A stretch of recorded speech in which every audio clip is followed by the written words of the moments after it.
জুবিনদাৰ ছবিখন মচি ফেচিছ নৈৰাজ্যবাদী বিজেপি চৰকাৰখনে জুবিনদাক অসমীয়া মানুহৰ অন্তৰৰ পৰা অসমৰ প্ৰতিটো জাতি জনগোষ্ঠীৰ মাজৰ পৰা জুবিনদাৰ আদৰ্শ জুবিনদাক যদি নাইকিয়া কৰিম বুলি ভাবিছে হিমন্ত বিশ্ব শৰ্মা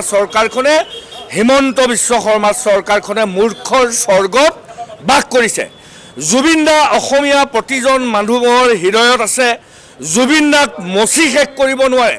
এখন ছবি মচিলে জুবিনদাৰ হাজাৰ হাজাৰ ছবি অসমৰ জনতাই প্ৰতিখন ঠাইতে নিজাববীয়াকৈ আঁকিব। এই চৰকাৰখনৰ দিনত জুবিনদাক হত্যা কৰাৰ সময়ত যিসকল সাগৰৰ পাৰত ছিংগাপুৰত যিসকল ব্যক্তি আছিল সেই সকলকে এই চৰকাৰে আজিৰ তাৰিখলৈকে গ্ৰেপ্তাৰ কৰিব পৰা নাই। কেৱল মাত্ৰ নিয়ম মাফিক কেইটামান কথা সুধি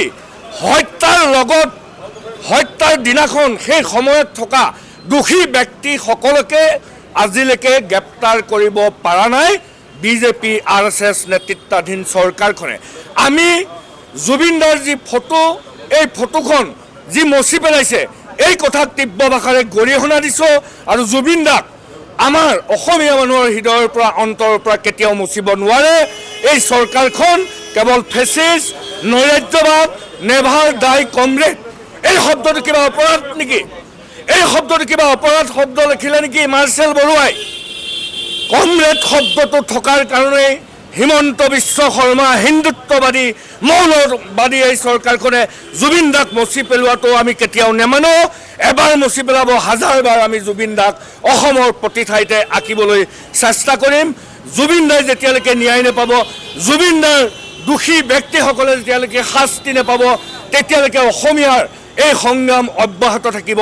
জুবিনদাৰ ন্যায় এদিন নহয় এদিন আমি কাঢ়ি আনিম, আজুৰি আনিম আৰু জুবিনদাৰ ন্যায় পাবই লাগিব। ইনকলাব জিন্দাবাদ, জাষ্টিছ ফৰ জুবিন গাৰ্গ, জয় জুবিনদা, জয় অসম। যিহেতু কেইটামান মুহূৰ্তৰ পিছতে উপস্থিত হ'বহি যিগৰাকী চিত্ৰশিল্পী মাৰ্চেল বৰুৱা, তেওঁ অংকন কৰিছিলে ছবিখন, সেই ছবিখন হঠাৎ মোহাৰি পেলোৱা হ'ল। পৌৰ নিগমে এই কাম কৰা নাই বুলিও স্পষ্টীকৰণ দিছে। কি ক'ব এইখন? মাৰ্চেল বৰুৱাই আজি পুনৰ ছবিখন আঁকিম বুলি কোৱাৰ পিছত গুৱাহাটীৰ আৰক্ষী প্ৰশাসনে বাৰম্বাৰ মাৰ্চেল বৰুৱাক সতীৰ্থ মাৰ্চেলক ভাবুকি প্ৰদান কৰি আহিছে।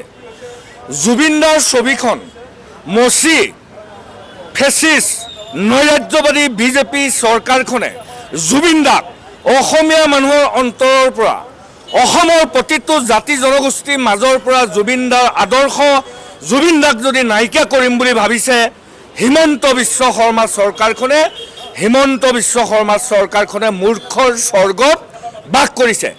জুবিনদা অসমীয়া প্ৰতিজন মানুহৰ হৃদয়ত আছে। জুবিনদাক মচি শেষ কৰিব নোৱাৰে।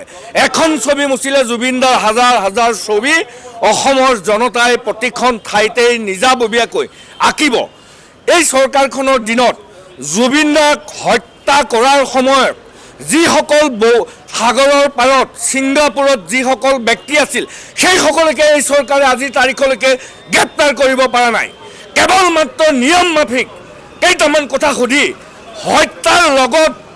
হত্যাৰ দিনাখন সেই সময়ত থকা দোষী ব্যক্তিসকলকে আজিলৈকে গ্ৰেপ্তাৰ কৰিব পৰা নাই বিজেপি RSS নেতৃত্বাধীন চৰকাৰখনে। আমি জুবিনদাৰ যি ফটো এই ফটোখন যি মচি পেলাইছে এই কথাক তীব্ৰ ভাষাৰে গৰিহণা দিছোঁ আৰু জুবিনদাক আমাৰ অসমীয়া মানুহৰ হৃদয়ৰ পৰা অন্তৰৰ পৰা কেতিয়াও মচিব নোৱাৰে। এই চৰকাৰখন কেৱল ফেচিছ নৈৰাজ্যবাদ নেভাৰ ডাই কমৰেড এই শব্দটো কিবা অপৰাধ নেকি? এই শব্দটো কিবা অপৰাধ শব্দ লিখিলে নেকি মাৰ্চেল বৰুৱাই? কমৰেড শব্দটো থকাৰ কাৰণেই হিমন্ত বিশ্ব শৰ্মা হিন্দুত্ববাদী মৌলবাদী এই চৰকাৰখনে জুবিনদাক মচি পেলোৱাটো আমি কেতিয়াও নেমানো। এবাৰ মচি পেলাব হাজাৰবাৰ আমি জুবিনদাক অসমৰ প্ৰতি ঠাইতে আঁকিবলৈ চেষ্টা কৰিম। জুবিনদাই যেতিয়ালৈকে ন্যায় নাপাব, জুবিনদাৰ দোষী ব্যক্তিসকলে যেতিয়ালৈকে শাস্তি নাপাব তেতিয়ালৈকে অসমীয়াৰ এই সংগ্ৰাম অব্যাহত থাকিব। জুবিনদাৰ ন্যায় এদিন নহয় এদিন আমি কাঢ়ি আনিম, আজুৰি আনিম আৰু জুবিনদাৰ ন্যায় পাবই লাগিব। ইনকলাব জিন্দাবাদ, জাষ্টিছ ফৰ জুবিন গাৰ্গ, জয় জুবিনদা, জয় অসম।